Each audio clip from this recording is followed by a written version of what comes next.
예, 지금 뭐 방금 말씀하신 것처럼 인사 태풍이 몰아치고 있는데요. 예. 뭐 너무나 이제 많은 훌륭한 인물들이 나오고 있지만 대개의 특징이 보면 스토리가 다 있는 인물들을 그렇더라고요. 주요 직책에 지금 앉히고 있는데 그 중에서도 이제 좀 눈여겨볼 사람이 장하성 정책실장이 아닌가. 장하성 청와대 정책실장, 장하성 교수, 이준석 위원장 상한가. 저는 이제 윤석열 중앙지검장 또는 이제 검찰 조직. 제가 또는이라고 한 이유는 뭐냐면은 예. 둘 중에 누가 상한가가 될지 모르겠어요. 잠깐만, 윤석열 서울중앙지검장하고 검찰 조직이라면 지금으로 보면은 약간 상반된 느낌인데, 왜냐면 윤석열 지검장이 일종의 팽을 당했다가 이번에 다시 쓰이면서 뭔가 개혁을 하지 않겠느냐 기대하고 있는 거잖아요. 전쟁에 공격하는 쪽이 항상 이기는 건 아니거든요. 그러니까 방어전으로 이제 검찰이 아마 검찰 조직이 치를 텐데 이게 뭐 방어전이랑 기득권 방어 논리 이런 건 둘째치고 지금 검찰 같은 경우에는 상당히 좀 뭐라 해야 될까 억울한 부분도 있을 겁니다. 예를 들어 최근에 있었던 돈봉투 감찰이라든지 이런 부분에 대해 가지고 뭐 여론이야 굉장히 검찰이 나쁘게 이렇게 묘사되어 있지만은 사실 이걸 관행이라고 또 묘사하기도 했는데 문제가 뭐냐면 실제로 이제 관행이 맞거든요. 근데 잘못된 관행이죠. 그렇죠. 그런데 이것을 가지고 이제 어떤 인사 태풍까지 이제 몰아치려고 하니까 아마 그 부분에 대해서는 검찰도 한 거를 좀 할 겁니다. 제 생각에는. 그래서 윤석열이냐 아니면 검찰 조직이냐 누가 상한가 될지 모르겠다. 예. 자, 그 얘기 잠깐 두고 그러면 장하성 실장 얘기부터 좀 해보죠. 정책실장. 상한가 맞습니까? 예, 뭐 저는 상한가를 충분히 주실 만한 그런 사람이라 보고요. 이분은 물론 이제 그동안 이제 안철수 후보의 이제 경제 멘토 이런 역할을 했죠. 그렇죠. 그런데 이번에 이제 상고 처리 끝에 모셨는데 자기가 수용하게 된 그 이유 중에 하나가 이번에 초기 인사하는 걸 보니까 이 정도 인사면은 같이 일을 해도 되겠다 이런 결심을 했다 그래요. 그래서 또 사실은 뭐 이게 이 사람도 선비에 가까운 분 아닙니까? 실천가이기도 자기의 입장을 바꾸어서 또 다른 분하고 일을 하려면 이게 결심이 쉽지 않죠. 근데 그런 결심을 바꿀 정도로 해줬고 그게 맞아서 일을 한다는 거는 좀 대단한 결심이다 이렇게 보고요. 또 그동안의 삶이 보면은 이분은 뭐 개인적인 삶도 재벌 개혁을 위해서 소액주주 운동을 펼쳤고 또 그 실천가로서의 역할을 해왔기 때문에 충분히 주목받을 수 있는데 사실 집안 자체가 명문가예요. 아니 장하성 실장의 가계도가 오늘 아침에 화제더라고요. 독립운동가 조상부터 쭉 내려오고. 그렇죠. 할아버지 형제가 사형제였는데 큰 할아버지가 어쨌든 상해 임시정부의 외무부장을 했어요. 그리고 이제 자신의 할아버지도 독립운동을 했고 그 밑에 작은 할아버지 한 분은 그 1929년 광주에서 그 학생운동이 일어납니다. 독립운동인데요. 이 학생운동에 참여해서 이제 고문으로 돌아가셨어요. 그리고 막내 할아버지도 이제 만주에서 독립운동하셨고 그래서 할아버지 형제 전원이 독립운동이 그다음에 이제 그 다음 세대인 아버지 형제간들이 또 있는데 이분들은 6.25 때 낙동강 전투, 압록강 전투 전부 자진해서 군해갖고 이제 뭐 어쨌든 한 분은 만 14살에 갔다는 거 아닙니까? 그럴 정도로 이제 이렇게 애국하고 애족하는 집안이었다. 이제 그런 집안에 이제 3세대로 이 하씨 학렬을 가진 분들이 있는데 그래서 뭐 장하진 자기 누님이죠. 여성부 장관. 참여정부 때 여성부 장관을 했고 이번에 이제 본인이 이렇게 들어왔고. 장하준 교수도 친척 동생이죠. 그는 사촌 동생이죠. 사촌 동생. 예, 장제식 전 산자부 장관 자기 삼촌의 아들인데.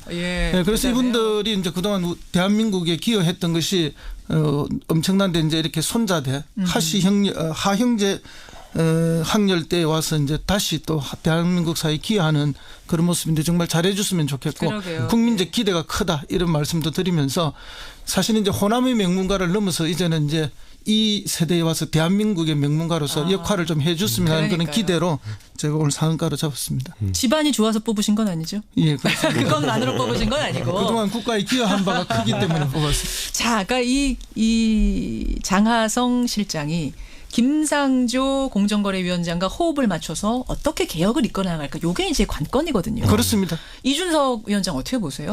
그 사실 김상조 교수 같은 경우에도 사실은 우리가 봤을 때는 좀 일부에게는 급진적인 경제학자의 이미지가 있기도 하지만은 실제로는 굉장히 온건한 분이에요. 그래요? 예, 그래서 사실 기업경의 사례로 드는 것들 이런 걸 본다 하더라도 좀 서구적 관점에서 뭐 그 정도로만 맞추자 정도의 느낌이지 누가 표현한 것처럼 좌파 경제학자로 보기 좀 어려운 아니에요? 예, 어려운 그런 측면이 있습니다. 주류 경제학자입니다. 우리가 이렇게 알고 있는. 그러다 보니까 제 생각에는 이 부분에 있어가지고는 뭐 장하성 교수도 마찬가지이고요. 그러다 보니까 이 호흡을 맞추자는 건데 사실 재벌 개혁이라는 거는 강도가 어느 정도냐를 놓고 이제 사람들이 관심을 갖는 거거든요. 그런데 그렇죠. 일반적인 이제 관점에서는 장하성 교수랑 그리고 또 김상조 위원장 정도면은 뭐 그래도 온건한 정도 수준이다.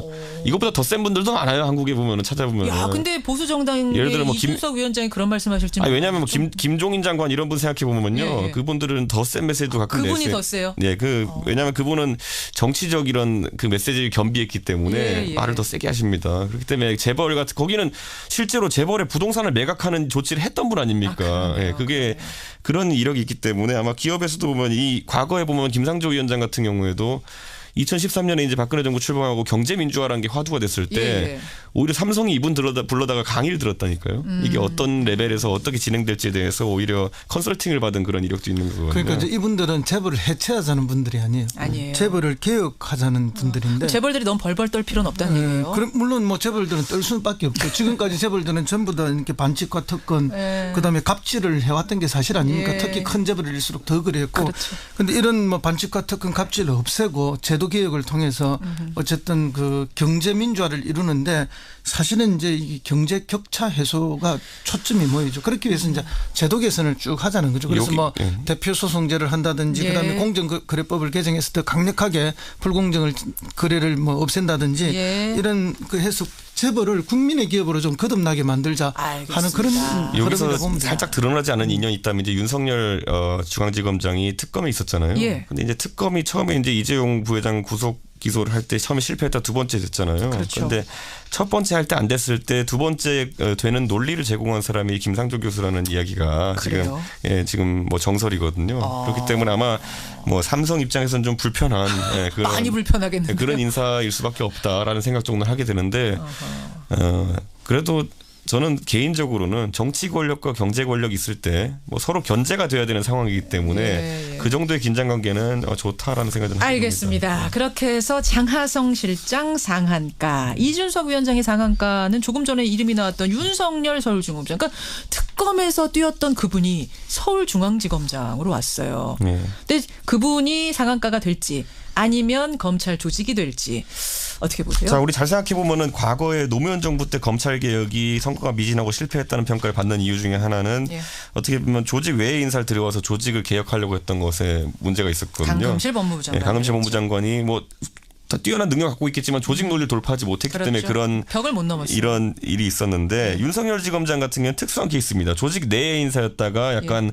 이렇게 표현하는 것지만 약간 외부적인 성격도 띠고 있고 외부자적인 성격도 띠고 있고 그런 인사인데 저는 이번에 검찰 조직을 문재인 정부가 처음에 제어하는 빼어드는 칼이 돈봉투 문제라는 것에 대해서 약간은 우려를 하게 됩니다. 왜요?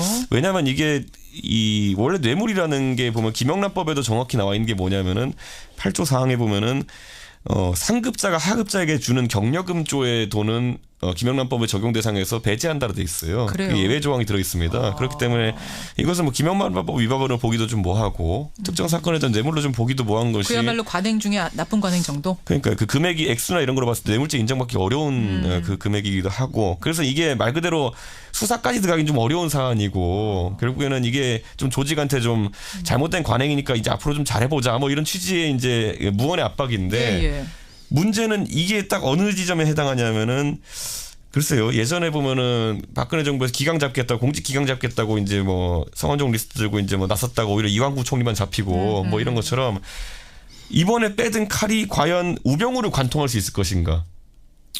저는 지금 이게 나온 이유가 뭐냐면요. 결국에는 우병우 수석을 잡으려고 했는데 우병우 수석이 워낙 주도면밀한 사람이기 때문에 뭐 증거 인멸이든지 아니면 자기가 준비를 철저히 했든지 간에 안 잡히는 거예요. 그러니까 처음에는 법인 차량 갖고 잡으려고 그랬죠. 네, 그랬죠. 그 다음에 나온 것들 보면 뭐 특검이 가가지고 우리가 밥은 다 해놨으니까 이게 전자레인지 돌리기만 하면 밥이 될 거다. 그냥 검찰한테 넘겨줬는데. 검찰 넘겨줬는데 구속이 안 못 됐잖아요. 잡았어요. 안 됐잖아요. 그러니까 이번에는 또 그럼 우병우 사단이라고 불리는 사람들의 어떤 이런 만찬? 관행적인 돈봉투를 가지고 이제 이걸 잡으려고 한다는 것이 사실 쉽지는 않은 거거든요. 그러니까 오히려 저는 약간 걱정되는 게 뭐냐면은 이 이면에는 실제로는 그럼 우병우 수석이나 아니면 그 사단을 잡을 수 있는 수단 자체가 없다는 것을 좀 증명하는 거 아니냐라는 생각이 들어서 약간 이 검찰 개혁이 오히려 보이는 것과는 다르게 어려운 지금 거 아니냐. 그러니까 사실 검찰 조직을 잡으려면 이 사람들이 얼마나 논리적이고 또 조직 방어 논리가 그럼요. 치밀한 사람들입니까? 그럼요. 거기에 대해서 관행적으로 돈 봉투 50만 원, 100만 원 주고받는 거 갖고 이 조직을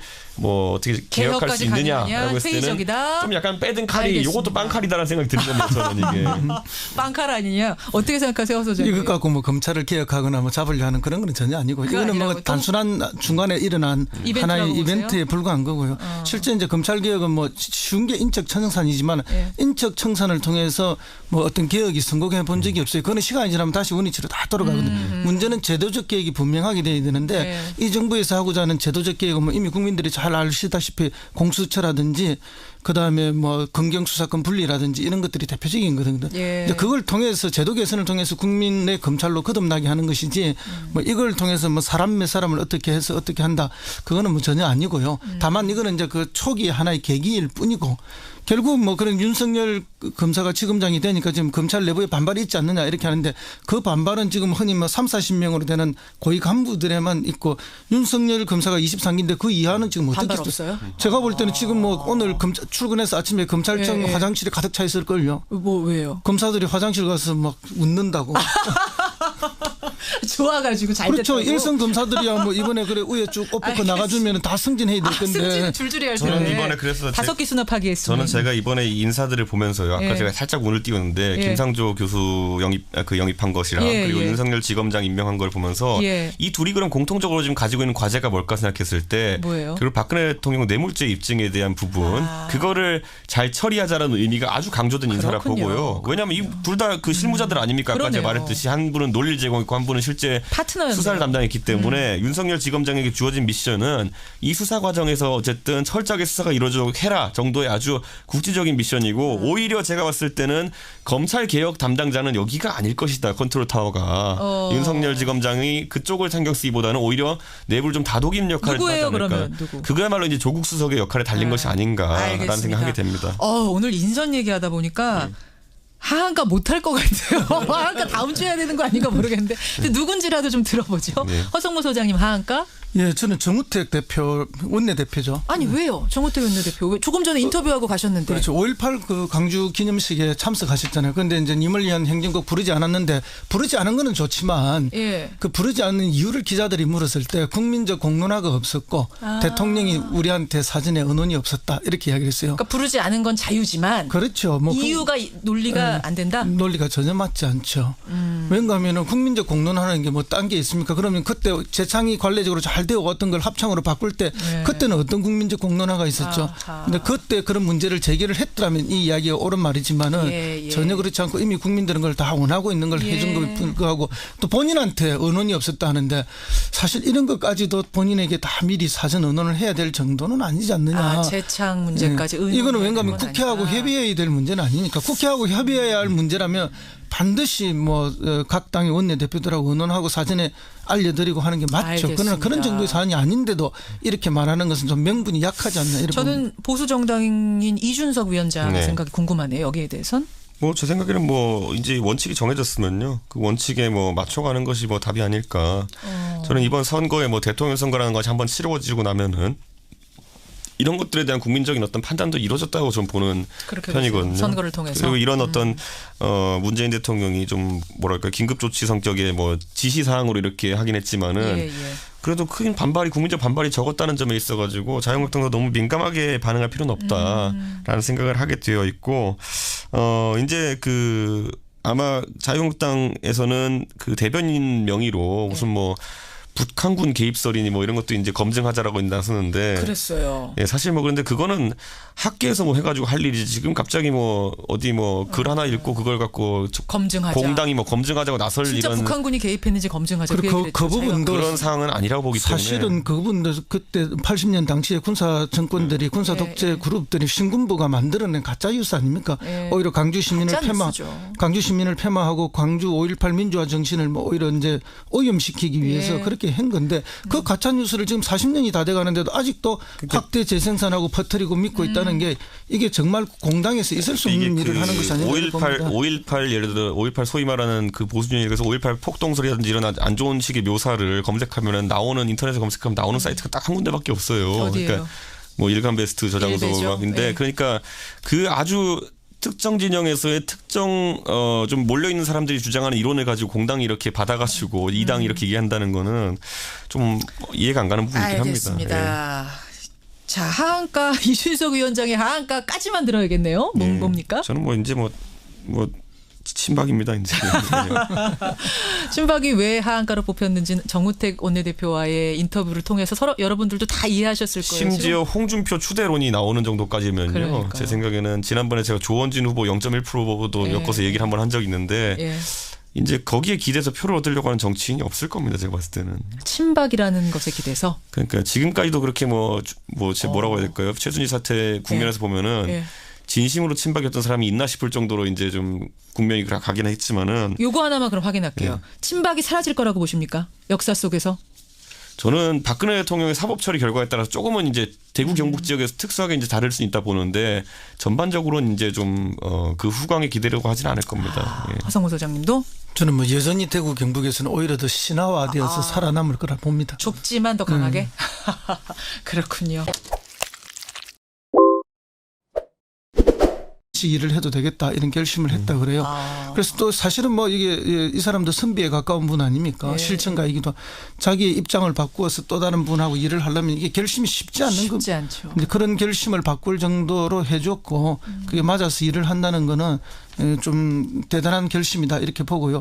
또 그동안의 삶이 보면은 이분은 뭐 개인적인 삶도 재벌 개혁을 위해서 소액주주 운동을 펼쳤고 또 그 실천가로서의 역할을 해왔기 때문에 예. 충분히 주목받을 수 있는데 사실 집안 자체가 명문가예요. 아니 장하성 실장의 가계도가 오늘 아침 화제더라고요. 예. 독립운동가 조상부터 쭉 내려오고. 그렇죠. 할아버지 형제가 사형제였는데 예. 큰 할아버지가 어쨌든 상해 임시정부의 외무부장을 했어요. 그리고 먼저 자신의 할아버지도 독립운동을 했고 예. 그 밑에 작은 할아버지 한 분은 그 1929년 강주에서 그 학생운동이 일어납니다. 독립운동인데요. 예. 이 학생운동에 참여해서 이제 고문으로 돌아가셨어요. 그리고 막내 할아버지도 상당히 좀 뭐라 해야 될까 억울한 부분도 있을 겁니다. 예를 들어 최근에 있었던 돈봉투 감찰이라든지 이런 부분에 대해 가지고 뭐 여론이야 굉장히 검찰이 나쁘게 이렇게 묘사되어 있지만은 사실 이걸 관행이라고 또 묘사하기도 했는데 문제가 뭐냐면 실제로 이제 관행이 맞거든요. 근데 잘못된 관행이죠. 그렇죠. 그런데 이것을 가지고 이제 어떤 인사 태풍까지 이제 몰아치려고 하니까 아마 그 부분에 대해서는 검찰도 한 거를 좀 할 겁니다. 제 생각에는. 그래서 윤석열이냐 아니면 검찰 조직이냐 누가 상한가 될지 모르겠다. 예. 자, 그 얘기 잠깐 두고 그러면 장하성 실장 얘기부터 좀 해보죠. 정책실장. 상한가 맞습니까? 예, 뭐 저는 상한가를 충분히 주실 만한 그런 사람이라 보고요. 이분은 물론 이제 그동안 이제 안철수 후보의 이제 경제 멘토 이런 역할을 했죠. 그렇죠. 그런데 이번에 이제 상고 철회 끝에 모셨는데 예. 자기가 수용하게 된 그 이유 중에 하나가 이번에 초기 인사하는 걸 보니까 이 정도 인사면은 같이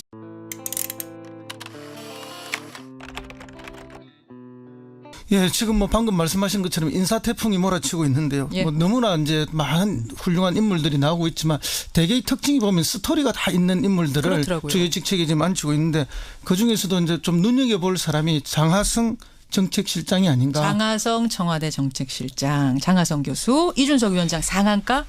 저는 이제 윤석열 중앙지검장 또는 이제 검찰 조직 제가 또는이라고 한 이유는 뭐냐면은 예.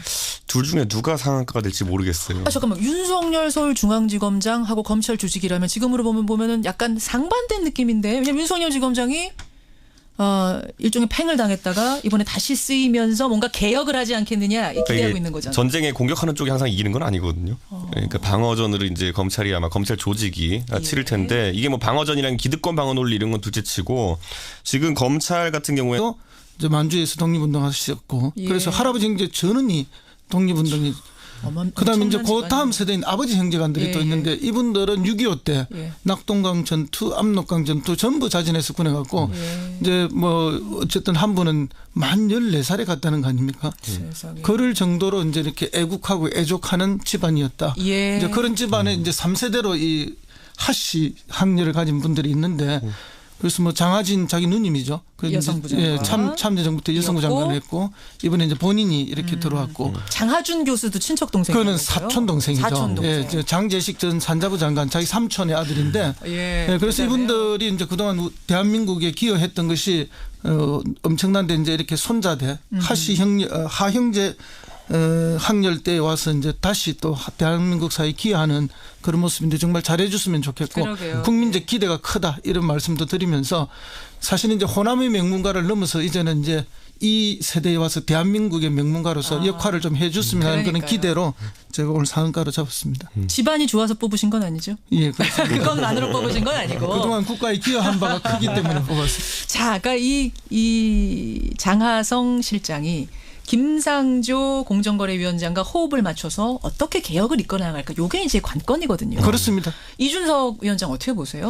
그 사실 김상조 교수 같은 경우에도 사실은 우리가 봤을 때는 좀 일부에게는 급진적인 경제학자의 이미지가 있기도 하지만은 실제로는 굉장히 온건한 분이에요. 그래요? 예, 그래서 사실 기업 경영 사례로 드는 것들 이런 걸 본다 하더라도 좀 서구적 관점에서 뭐 그 정도로만 맞추자 정도의 느낌이지 누가 표현한 것처럼 좌파 경제학자로 보기 좀 어려운 아니에요? 예, 어려운 그런 측면이 있습니다. 주류 경제학자입니다. 우리가 이렇게 알고 있는. 그러다 보니까 제 생각엔 이 부분에 있어 가지고는 뭐 장하성 교수도 마찬가지이고요. 그러다